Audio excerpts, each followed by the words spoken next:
आत्मा बहुत इंपॉर्टेंट है। परमेश्वर ने उसे बहुत बड़ा महत्व दिया है। जब आपका आत्मा स्थिर होगा तभी आपका जीवन आशीष और खुशी से भरा होगा। लेकिन जब हमारी आत्मा और हमारा मन स्थिर नहीं होगा तो हमारे किसी के अंदर दिल नहीं लगता है, किसी के अंदर मन नहीं लगता है। हम हम बहुत बहुत परेशानी में रहते हैं। हमें किसी चीज में इंटरेस्ट नहीं रहता है। जस्ट जीना है तो जीना है, चल रहा है, ऐसा ही सोचकर चलते हैं। लेकिन जब आत्मा खुश रहती है, आत्मा शांत होती है, आत्मा में खुशहाली आती है, तब ऐसा लगता है कि चलो अभी सब ठीक है। मेरे भाई बहनों, बाइबल में लिखा है आपके मन के ऊपर, आपकी आत्मा के ऊपर सारे आशीष प्रभु ने रखे। जैसा मन वैसे आशीष, जैसा दिल वैसे आशीष। किस तरह से? इसलिए बाइबल कहती है परमेश्वर सिर्फ मन को देखता है, आत्मा को देखता है, दिल को देखता है। लोग तो बाकी चीज देखते हैं, बाहरी चीज देखते हैं, लेकिन प्रभु अपनी आत्मा को देखता है। अगर हम नीति वचन इसकी 17वें अध्याय, संगीता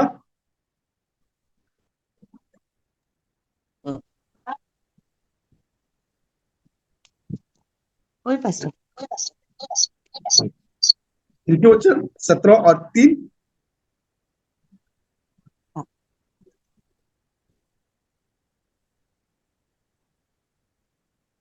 चांदी के लिए कुठाली और सोने के लिए भट्टी होती है, परंतु मनों को यहोवा जांचता है। आमीन। बाइबल कहती है मनों को यहोवा जांचता है, यानी मन को परमेश्वर देखता है। मन के अंदर क्या चल रहा है, मन के अंदर किस तरह से गड़बड़ी है, ये सब चीजों को परमेश्वर देखता है। मेरे बारे में कुछ, मैं दासों के बारे में यहाँ पर आपको बाइबल से दिखाऊंगा कि किस तरह से वो आशीषित हुए, किस तरह से उनके ऊपर प्रभु की आशीष आई, और आज भी उनका नाम हम सुनते हैं। और आशीष किस तरह से हो गए वो हम पढ़ते हैं।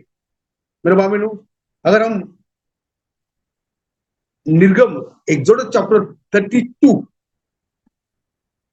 वर्स 31 32, निर्गम की किताब इसकी 32वीं अध्याय 31 और 32। तब मूसा यहोवा के पास जाकर कहने लगा, हाय हाय, उन लोगों ने सोने का देवता बनवाकर बड़ा ही पाप किया है। तो भी अब तू उनका पाप क्षमा कर, नहीं तो अपनी लिखी हुई पुस्तक में से मेरे नाम को काट दे। पास्टर 31-32 बहुत बढ़िया। यहाँ पर मूसा दुआ कर रहा है परमेश्वर के पास जाकर। आपको इस स्टोरी के बारे में पता है कि इस्राएल लोगों ने परमेश्वर के खिलाफ एक सोने का बछड़ा बनाया और उस बछड़े को सामने रखकर उसकी आराधना की, उसको दंडवत किया और कहा कि तू ही हमारा परमेश्वर है, तू ही हमको मिस्र देश में से बाहर निकाला है। और उसका ऑफिस्ट एक त्योहार सेलिब्रेट कर रहे थे। और जब परमेश्वर ने ये सब बातें देखी तो मूसा को बोला, देख मूसा, तो अभी मेरे बीच में था, मैं इन लोगों को देखा है कि हमेशा मेरे खिलाफ जाकर ही इनके दिल में गलत गलत ख्याल आते हैं और वो हमेशा मेरे खिलाफ जाकर कोई ना कोई गलत काम करते हैं। अभी इन सबको मैं खत्म कर दूंगा और तेरे द्वारा एक बड़ा राष्ट्र बनाऊंगा। तो परमेश्वर को मूसा ने सीनाई पर्वत को मना लिया, बोला, देख प्रभु, इन लोगों को तूने बाहर निकाला है बड़े हाथों से, अगर तू इनको यहाँ पर ही खत्म कर देगा तो जो लोग जिन लोगों ने देखा है कि ये लोग किस तरह से बाहर गए, तो वो लोग कल तुझे बोलेंगे कि इस परमेश्वर को उन्हें अंत तक लेके नहीं जाने को आया, इसलिए इसने इन्हें रास्ते में खत्म कर दिया। तो बातें बोलने के बाद परमेश्वर का दिल थोड़ा पिघल गया और बोला, ठीक है। मूसा नीचे आने के बाद देखे कि इन्होंने बछड़ा बनाया, सब डांस कर रहे हैं और गलत तरीका काम कर रहे हैं। और वो देखने के बाद मूसा के दिल में बहुत बहुत गुस्सा आ गया और उसने बछड़ों को जला दिया, उसे खत्म कर दिया और लोगों को एक जगह पे स्थिर किया और बोला, मैं अभी फिर से परमेश्वर के पास जाऊंगा और तुम्हारे लिए प्रार्थना करूंगा। मेरे भाई बहनों, जब हम इस अध्याय को निर्गम की किताब 32 पढ़ते हैं, एक कभी ध्यान में रखिए मेरे भाई बहनों, जो मूसा था वो ऐसा आदमी था कि उसका दिल बहुत ही अच्छा था, उसका आत्मा बहुत ही अच्छा था। आप सोचिए, जो खुदा खुद इसराइल लोगों को खत्म करना चाहता है, उनको मारना चाहता है, लेकिन ये एक इंसान ऐसा है कि उनके लिए परमेश्वर सामने खड़ा कर, वो परमेश्वर सामने खड़ा कर, वो रुक गया और खड़ा होकर वो उनसे दुआ कर रहा है कि हे परमेश्वर, हे प्रभु, इनको खत्म मत कर, क्योंकि इनको नहीं समझ में आ रहा है। मेरे कितना बड़ा दिल, कितना बड़ा मन है उसका। आपको मैं इसके बारे में आपको गहराई बताऊंगा इसके बारे में कि परमेश्वर किस तरह से, परमेश्वर ने मूसा को आशीष किया।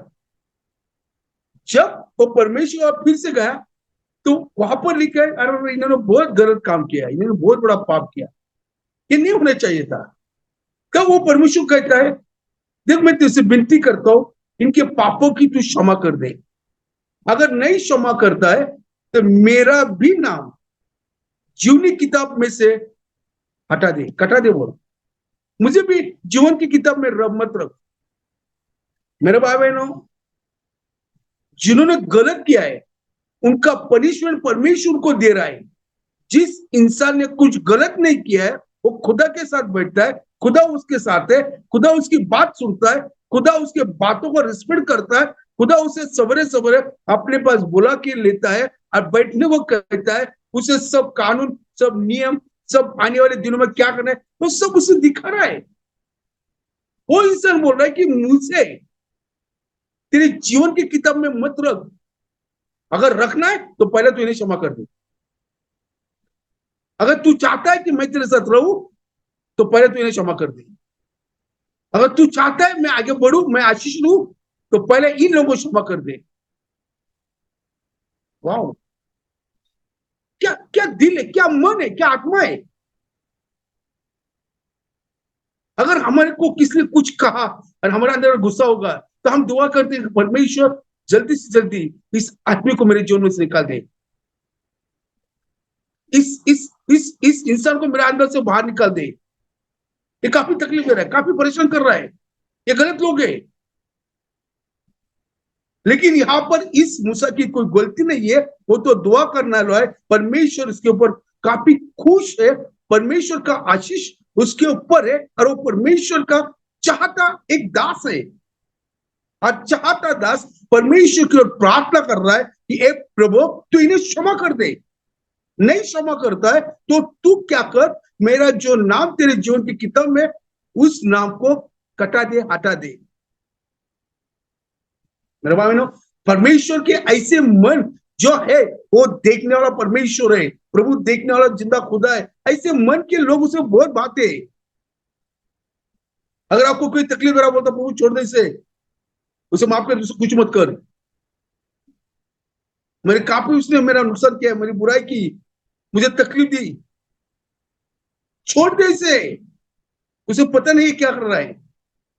मैं खुदा के दास के बारे में जानता हूँ, और जब मैंने उनका एक वीडियो देखा मुझे बहुत दिल को जाके छू लिया। एक पास्टर था और वो काफी अनॉइंटेड, काफी ब्लेस्ड पास्टर था। उसके चर्च के अंदर काफी चंगाई का काम होता था, काफी सामर्थ्य प्रभु का वहां पर आता था, बहुत सारे जगहों से लोग उसके पास आते थे और लोग उसके द्वारा प्रार्थना करके आशीषित पाते थे।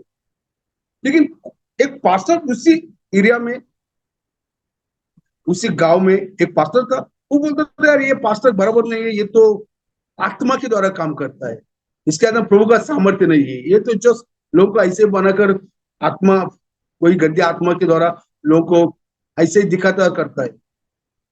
इसलिए ये पास्टर के बारे में मैं लोगों को बताऊंगा, उसके पास कोई जाना नहीं है, इसका ये ठीक नहीं, उसका वो ठीक नहीं, ये वैसा है वैसा है, ऐसा बोलकर वो पास्टर उसके नाम को खराब कर रहा था बाहर के लोगों के अंदर, बाहर के पासवान के लोग के अंदर, बाकी कलीसिया के अंदर। और वो उसका काम करता, लेकिन ये अपना पास्टर अपने चर्च के अंदर जो काम है वो अपना करता था। लोग चंगा हो रहे थे, प्रभु के सामर्थ्य से हो रहे थे, प्रभु के आशीष हो रहे थे, बहुत सारे कार्य प्रभु के उसकी कलीसिया के अंदर हो रहा था। तो एक दिन ये पास्टर जिसने इस पास्टर की बदनामी की, वो एक प्रोग्राम देख रहा था, प्रभु का प्रेयर का एक प्रोग्राम देख रहा था। तो उसके अंदर उसने एक पास्टर को देखा कि अगर कोई अटैक आता है और जब अटैक आने के बाद कोई भी इंसान हो, वो पहला खुदा के दास के खिलाफ गलत बात करने लगता है और वो अटैक उसके दिल के ऊपर होता है। तो जब ये पास्टर ने वो बात सुनी तो बोला, कुछ कुछ ना कुछ प्रॉब्लम है। मैं जाके उस पास्टर के चर्च में बैठूंगा और देखूंगा कि पास्टर सही काम कर रहा है कि नहीं कर रहा है। ये सोचकर उसके चर्च में चला गया और वो एक कोपरे में बैठा था। परमेश्वर का सामर्थ्य गया, उस पास्टर को प्रभु ने बताया कि यहाँ पर एक पास्टर है जो हमेशा तेरे खिलाफ बात करता है और वो यहाँ पर आया हो, उसे आगे ले नहीं। उस पास्टर ने उस पास्टर को आगे बुलाया और बुला के बोला कि देख, परमेश्वर मुझे बता रहा है कुछ बातें। तो पास्टर ने बोला, देखो पास्टर जी, मैं आपको बताना चाहता हूँ, आपने मेरा नाम लेकर आगे बुलाया, इससे पता चल रहा है कि प्रभु आपके साथ है। लेकिन आपके बारे में मेरे दिल के अंदर, मेरे आत्मा के अंदर काफी गंदगी थी। मैं आपके बारे में लोगों को गलत बता रहा था, गलत बोल रहा था, गलत सुना रहा था, गलत बातें करता था। आपके चर्च के अंदर जो कुछ कार्य होता है, जो कुछ प्रभु काम करता है, उसके बारे में लोगों को बोलता था कि पास्टर किसी आत्मा के द्वारा कार्य कर रहा है, ऐसा कर रहा है। वो पास्टर जब इनकी बातें सुनते बोला, रे छोड़ डाल, ये बातें मेरे को इंटरेस्ट नहीं, तू छोड़ दो, बोला तू इधर आ जा। आने के बाद उस पास्टर के लिए उसने प्रार्थना की, वो पास्टर खुला हो गया, चंगाई पाई।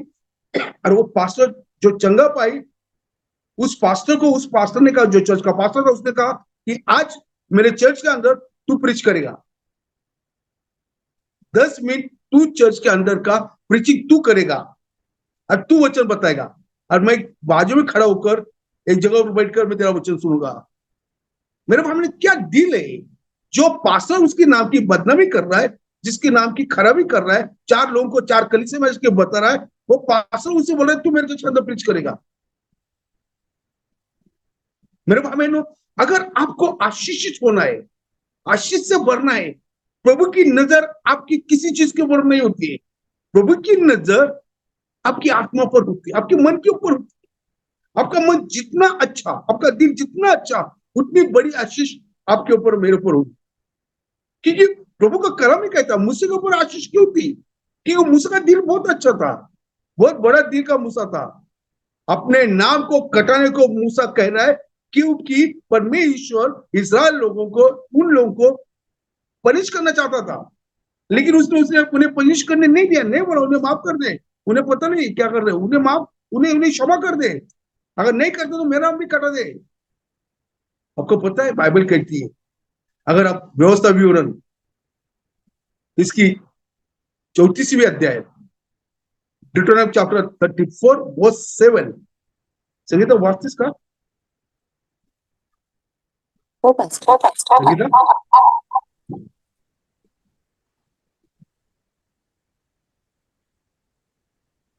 34 7 किती पास्टर? हम्म, व्यवस्थावरण 34 किती? 6-7 6-7। और उसने उसे मोआब के देश में बेतपोर के सामने एक तराई में मिट्टी दी, और आज के दिन तक कोई नहीं जानता कि उसकी कब्र कहाँ है। मूसा अपनी मृत्यु के समय 120 वर्ष का था, परंतु न तो उसकी आंखें धुंधली पड़ी और न उसका पौरुष घटा था। बाइबल कहती है यहाँ पर, परमेश्वर ने उसे मिट्टी दी, लेकिन आज तक कोई नहीं जानता कि उसकी कब्र कहां पर है। जिसका दिल इतना बड़ा है, परमेश्वर उसे कैसे नीचे रखेगा? 120 साल का मूसा था, उसकी आंखें धुंधली नहीं थी, उसकी हड्डियों के अंदर कोई कमजोरी नहीं थी, एक जवान इंसान की तरह मूसा था। हम बोलते हैं हमारी प्रार्थना के ऊपर हमारे आशीष है, हम बोलते हैं हम फास्टिंग करते हैं उसके ऊपर आशीष, ये तो ठीक है, वो तो बहुत इंपॉर्टेंट है। लेकिन आपको मालूम है सबसे बड़ी आशीष हमारे दिल के ऊपर है, हमारे आत्मा के ऊपर है। आपको पता है बाइबल क्या कहती है? यूदा की किताब इसकी पहली अध्याय और इसका 9वां कलाम, रेवल्यूशन के पहला है चैप्टर, नया नियम में हाँ पास्टर, पहला अध्याय 9 वचन। परंतु प्रधान स्वर्गदूत मिकाइल ने जब शैतान से मूसा के शव के विषय में वाद विवाद किया तो उसको बुरा भला कह के दोष लगाने का साहस ना किया, पर ये कहा कि प्रभु तुझे डांटे। बाइबल कहती है मूसा का शरीर लेकर परमेश्वर के स्वर्गदूत ऊपर जा रहे थे, यानी कि प्रभु ने उसकी कब्र या उसका शव नीचे नहीं रखा, उसे उठाने के लिए उसने देवदूत को भेज दिया और वो देवदूत आकर मूसा के शरीर को लेकर ऊपर जा रहे थे। आपको पता है 3 स्वर्ग है, हम जिसे देखते हैं वो एक स्वर्ग है, दूसरा स्वर्ग जिसके अंदर सब अंधकार की आत्माएं रहती है, और दूसरा स्वर्ग, और तीसरा स्वर्ग जहां पर हमारा परमेश्वर रहता है। जहां परमेश्वर रहता है जो हम देखते हैं उसके बीच में का जो स्वर्ग है, जो आकाश है, उसके अंदर दुरात्मा रहते हैं, और वो आत्मा लोग ऐसे जो शरीर है जो परमेश्वर की नजर में पवित्र है, जिनके दिल पवित्र है, जो दिलों की वजह से उनके शरीर को पवित्र बना गया है, उन शरीर को वो खींच के लेते हैं। और मूसा के शरीर के साथ यही हो रहा था, क्योंकि परमेश्वर इसके दिल को देखा था, बहुत साफ दिल का आदमी था, बहुत प्यारा भरा दिल उसके अंदर था, और ऐसे दिल के शरीर को शैतान खींच के ले रहा था। और बाइबल कहती है मिकाइल देवदूत जो मूसा के बारे में उस शरीर के बारे में लड़ाई कर रहा था, तो उसने कहा शैतान देख, परमेश्वर तेरे को डांटता है, तुझे डांटेगा। उसी वक्त परमेश्वर सामर्थ्य ऊपर से आ गया, और जितने अंधकार की आत्माएं थी, शैतान की आत्माएं थी, वो सब नरक के अंदर चली गई। मेरे भाई बहनों, बहुत बड़ी आशीष है अपने अपने दिल के लिए। जब हमारा दिल साफ होता है, हमारा दिल अच्छा होता है, हम किसी की गलती को देखने के बदले उस गलत इंसान के लिए प्रार्थना करते हैं, उन्हें इंकरेज करते हैं, उन्हें कहते हैं चलो होता है, चलो आगे चलो आगे चलो। परमेश्वर जिनको तुम आगे चलो बोल रहे हैं उन्हें आशीषित नहीं करता है, वो आपको आशीषित करता है। वो बोलता है इसको सब पता है, ये इंसान कैसा है, ये औरत कैसी है, ये लोग कैसे, ये कलीसिया के लोग कैसे है, वो कैसे, लेकिन तब भी यार इसके दिल में इनके बारे में गंदगी नहीं है, ये नहीं तो आगे ही लेके जा रहा है, इनके लिए मेरे पास प्रार्थना कर रहा है, इनके लिए मेरे पास दुआ कर रहा है कि प्रभु तू इन्हें आशीष कर दे, इनके परिवार को आशीष कर दे, इनके बच्चों को आशीष कर दे, मियां बीवी को आशीष कर दे, इनकी हर जरूरत को स्वर्ग से पूरी कर दे। ये पास्टर के खिलाफ अलग गलत बात करते हैं, इन लोगों के बारे में गलत बात कर रहे, तो भी इन लोग इनके लिए अच्छी प्रार्थना कर रहे हैं, क्योंकि आपका हमारा दिल अच्छा है, उनका दिल अच्छा है। मूसा का दिल अच्छा था, किसी इस्राएल के यहूदी लोगों के लिए परमेश्वर ने स्वर्ग को नीचे नहीं भेजा लेके जाने के लिए, लेकिन मूसा के लिए स्वर्गदूत नीचे आ गए, उसे ऊपर लेके गए। उसकी कब्र आज तक किसी को पता नहीं है। बाइबल कहती है मैथ्यू चैप्टर 17 में अगर हम देखोगे, आप अगर उधर पढ़ोगे कि आप एलिया के साथ मूसा को देख रहे हैं। जब परमेश्वर का रूपांतर हुआ, प्रभु अपने सामर्थ्य में उस पर्वत के ऊपर याकूब, यूहन्ना और पतरस को देखा, तो उसके साथ एलिया और मूसा था। यानी कि ऊपर जाने के बाद जो शरीर परमेश्वर के दूतों ने ऊपर लेके गए, उस शरीर के अंदर परमेश्वर ऊपर जाने के बाद फिर से अंदर सांस डाल दी और उसे स्वर्ग के अंदर जिंदा बना दिया। मूसा का शरीर मिट्टी के अंदर नहीं है, प्रभु यीशु जिंदा चले गए ऊपर, एलिया जिंदा चला गया ऊपर, मूसा चला गया ऊपर और उनको जिंदा बना दिया ऊपर। उसका कारण क्या है? एक ही कारण है कि परमेश्वर तू मेरा नाम जीवन के किताब में से हटा दे। प्रभु ने उसका नाम हटा नहीं दिया, उसके नाम को आशीषित किया। अगर उसका नाम हटा दिया जाता तो वो स्वर्ग में नहीं जाता था, लेकिन उसका नाम हटाया नहीं, उसको आशीष किया, उसे आशीष से भर दिया, उसके ऊपर आशीष खोल दी, स्वर्ग में जाके बैठ गया। और नए नियम में बताता है कि परमेश्वर के साथ बात करने के लिए, प्रभु के साथ बात करने के लिए मूसा उस पर्वत के ऊपर आ गए। धन्य है वो लोग जिनके दिल साफ है, आशीषित है लोग जिनके मनों को परमेश्वर जानता है और उनके मनों को वो देखकर कहता है कि ये मेरा बेटा है। यहोना की किताब इसी पहले अध्याय में लिखा गया है, जब नतनेल आ रहा था तो परमेश्वर ने कहा देखो ये सच्चा इस्राएली, इसका दिल साफ है, इसका मन अच्छा है। मेरे भाई बहनों, हमारे दिलों को हम जितने पवित्र रखेंगे, दिल के अंदर जितनी अच्छी बातें निकलेगी, उतना अच्छा आशीष प्रभु हमके ऊपर देगा, उतनी आशीष हमारे ऊपर आएगी। क्योंकि हमारी सब आशीष हमारे मन के ऊपर, हमारे दिल के ऊपर है।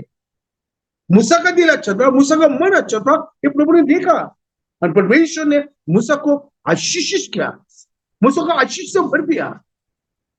बाइबल कहती है परमेश्वर के लोगों को, अगर हम सेकेंड शमूएल इसकी 7वीं अध्याय और उसका दूसरा तीसरा कलम पढ़ेंगे, वहां पर दाऊद राजा के बारे में लिखा है। वाचो पास्टर।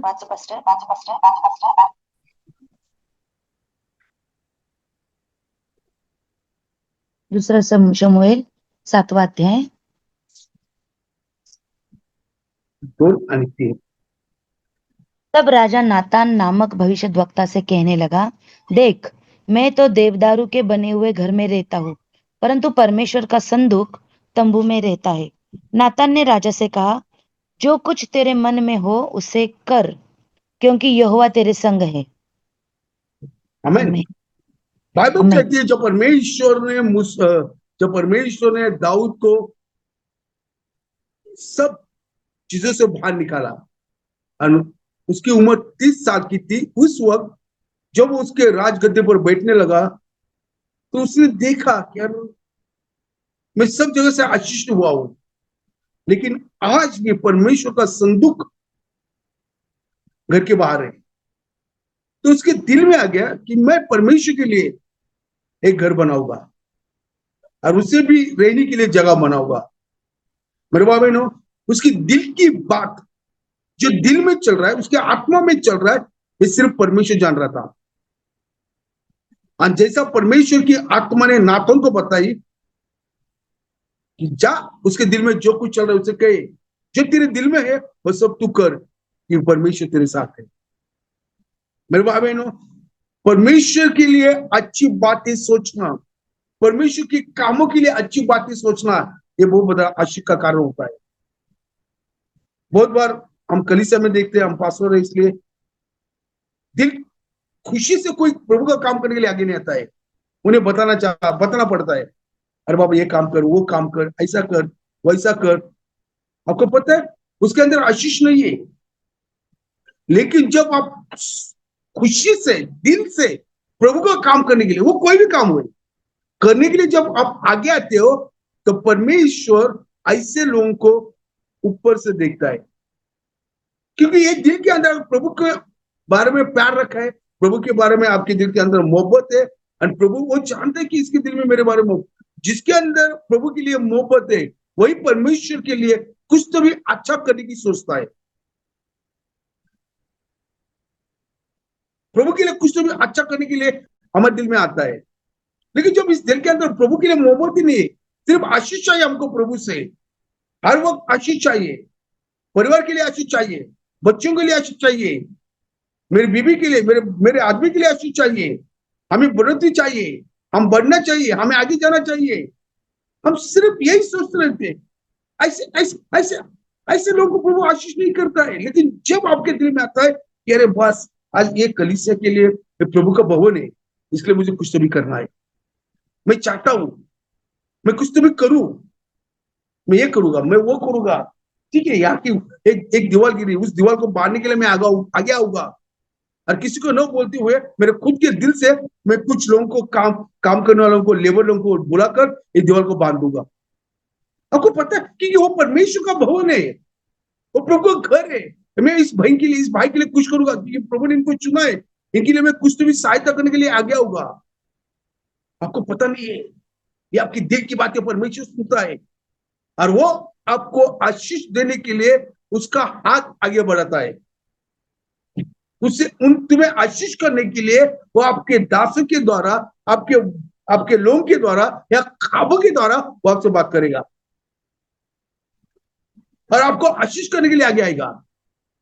बाइबल कहती है नातान भविष्यवादी जो उस जमाने में दाऊद के साथ था, उसने उससे कहा, देख तेरे दिल के अंदर जो कुछ है, तेरे मन के अंदर जो कुछ है, वो सब तू कर, क्योंकि परमेश्वर तेरे साथ है। यानी कि जिसके दिल के अंदर प्रभु के लिए अच्छी बातें आती है, उसके उसके भवन के लिए अच्छी बातें आती है, उसके दासों के लिए अच्छी बातें आती है, कलीसिया के जो भाई बहन है उनके लिए अच्छी बातें आती है, उन सबके साथ प्रभु की आत्मा है,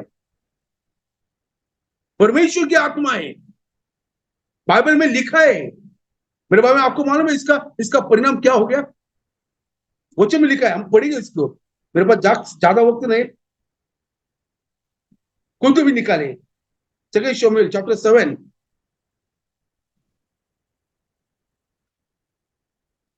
उसका 11वां कलम। वरन उस समय से भी जब मैं अपनी प्रजा इस्राएल के ऊपर न्यायी ठहराता था, और मैं तुझे तेरे समस्त शत्रुओं से विश्राम दूंगा। यहोवा तुझे ये भी बताता है कि यहोवा तेरा घर बनाए रखेगा। आमीन। पहला आशीष, परमेश्वर ने कहा कि उसको प्रभु का घर बनाना है, तो प्रभु ने बोला तुम्हारा घर कब बनाएगा तो बना, लेकिन मैं तेरा घर बना। वाह! जब खुदा किसी का घर बनाता है, उस घर को तोड़ने की ताकत शैतान के अंदर नहीं रहती है।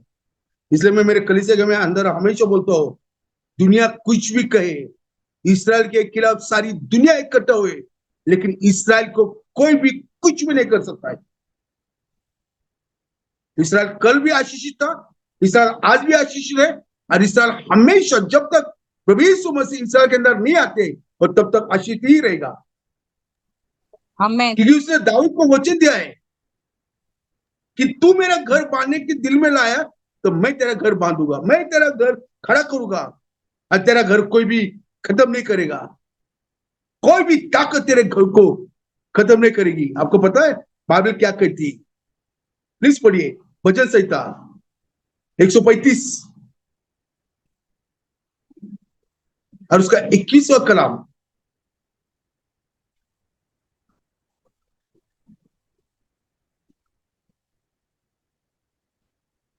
यहोवा जो यरूशलेम में वास करता है, उसे सिय्योन में धन्य कहा जावे। यहाँ की स्तुति करो। बाइबल कहती है, मेरे बाइबल में लिखा है, जो इसराइल का परमेश्वर है वो सिय्योन के अंदर, यरूशलेम के अंदर हमेशा रहने के लिए उसने उस जगह को चुन लिया है। भजन संहिता 132 13 और 14 में लिखा है, देखिए। क्योंकि यहोवा ने सिय्योन को अपनाया है और उसे अपने निवास के लिए चाहा है। ये तो युग युग के लिए मेरा विश्राम स्थान है, यही मैं आमीन। रहूंगा, क्योंकि मैंने इसको चाहा है। आमीन। अभी सुनिए, देखिए मेरे भाई बहनों, दाऊद ने कहा मुझे परमेश्वर के लिए भवन बनाना है। खुदा बोला कि मैं तेरा घर बनाऊंगा और उसे आशीष करूंगा। अभी सोचो, जो कलीसिया बनाने के लिए, क्या घर प्रभु के लिए घर बनाने के लिए सिर्फ सोचते हैं, परमेश्वर उनका घर बनाता है, और सिर्फ बनाता नहीं है तो उसे चुन भी लेता है हमेशा उस घर के अंदर रहने के लिए।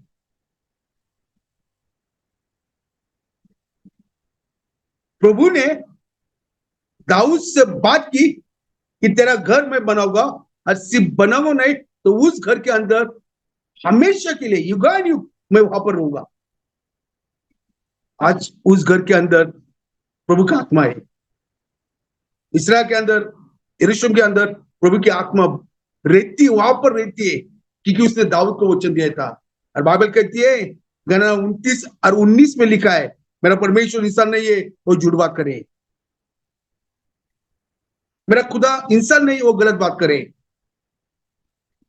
उसका शब्द, उसका वचन युगानुयुग सच्चा है।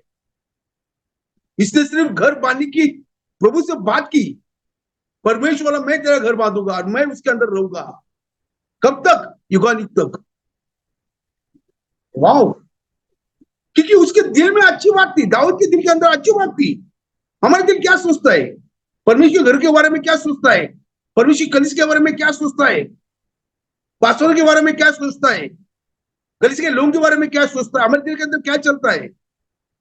मेरे मन में आपसे विनती कर रहा है, हमने रिक्वेस्ट टू एवरीवन, जितने लोग मेरे भाई बहन सुन रहे हैं, आपसे विनती कर रहा हूं, दुनिया में क्या चल रहा है, चर्च के अंदर किसके अंदर क्या चल रहा है, पास्टर लोग क्या कर रहे हैं, वो इंपॉर्टेंट नहीं है। सबको प्रभु देखता है, सबके ऊपर प्रभु की नजर है, लेकिन मेरा दिल, मेरा मन हमेशा ऐसी बातें करे जिसकी वजह से मेरे प्रभु की महिमा हो। मुझे अच्छी अच्छी बातें प्रभु दिल के अंदर डालते जा, मैं उसे कर सकूं। अच्छी अच्छी बातें मेरे दिल में आने दे, उसे आगे लेके मैं बढ़ सकूं। क्योंकि एक दिन तो मुझे यहां से जाना ही है, एक दिन मुझे इस दुनिया को छोड़ना ही है, वो कभी भी दिन आएगा। लेकिन जिस दिन मैं इस दुनिया को छोड़ू तो परमेश्वर मैं तेरे साथ रहूंगा। क्योंकि ऊपर शरीर नहीं जाएगा, ये तो मिट्टी, मिट्टी के अंदर जाएगा, ऊपर क्या जाएगा। बाइबल का कलाम कहता है, अगर तुम पढ़ो इक्लेसियास चैप्टर 12 वर्स 7, सब उपदेश 12:7 में लिखा है, मिट्टी तो मिट्टी को जाएगी और जिसने आत्मा बना चला जाएगा, उसी के पास ही जाएगा वो।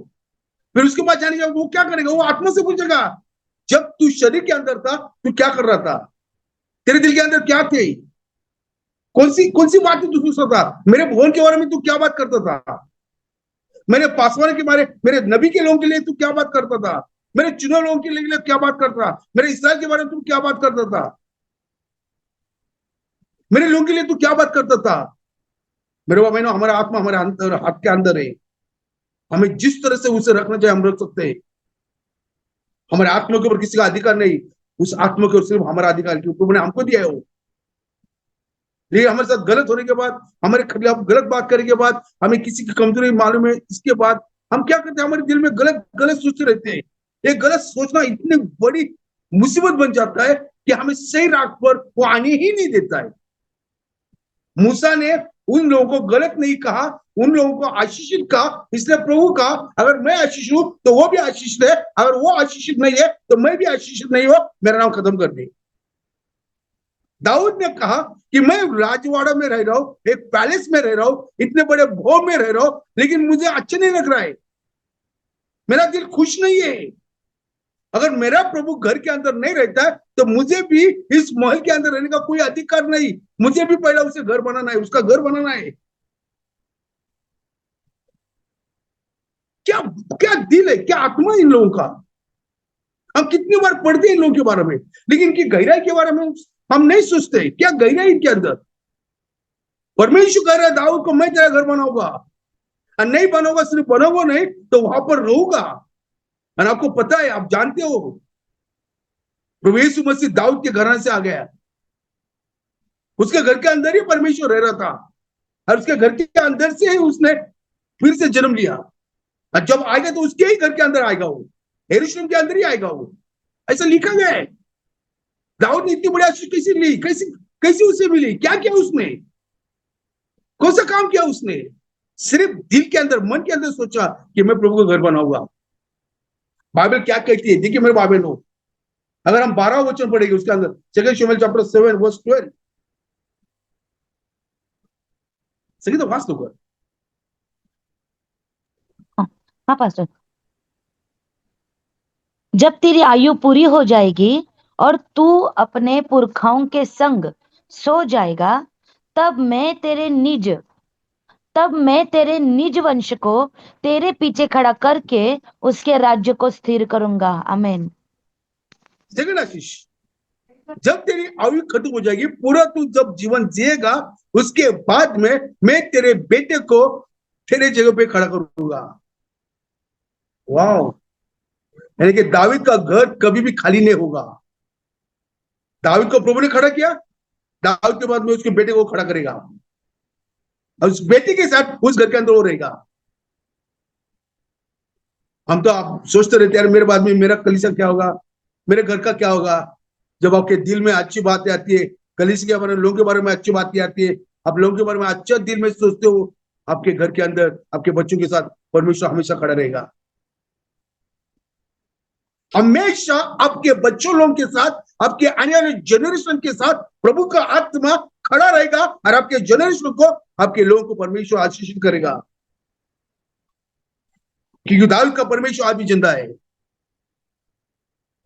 अगर दाऊद बोलकर आशीष हो सकता है, तो हम भी हमारे दिल में अच्छी बातें लाकर हम भी आशीष हो सकते हैं। कि दाऊद का परमेश्वर अगर उन्हें आशीष करता, हमें भी आशीष, कि हम भी उसके ही संतान है। लेकिन आज दिल में कितने लोगों के दिल में इस तरह की बातें आती है। बाइबल क्या लिखता है, आगे क्या लिखा है, 13 वचन,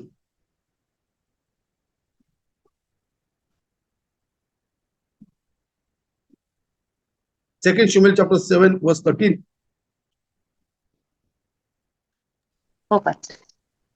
मेरे नाम का घर वही बनवाएगा और मैं उसकी राजगद्दी को सदैव स्थिर रखूंगा। आमीन। बाइबल में लिखा है मेरे बाबे नो, फर्स्ट क्रॉनिकल, पहले इतिहास 8:22 में लिखा है। वहां पर एक वचन है, अभी वक्त नहीं हमारे पास ज्यादा पढ़ने के लिए, कि दाऊद को परमेश्वर ने कहा, देख तूने बहुत सारा रक्तपात किया, तूने बहुत सारा खून गिरा है, इसलिए तेरे हाथों से मैं घर नहीं बांधूंगा, लेकिन तेरे बेटे के द्वारा मैं घर बांधूंगा। इसलिए वचन में लिखा है कि मेरे नाम के लिए वो घर बांधेगा तेरा बेटा,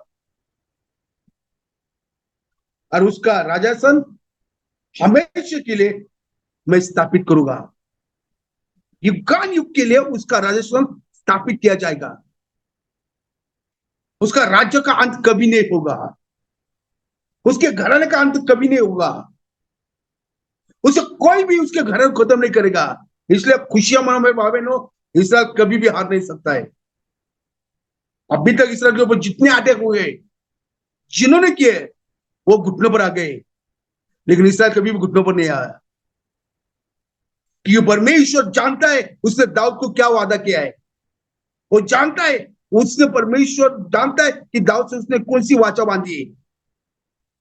मेरे भाई में आपके परिवार को और आपके घर को हमेशा के लिए आशीष चाहिए, तो अपने दिल में हमेशा अच्छी बातें लाते जाइए, अपने मन में अच्छी बातें लाते जाइए।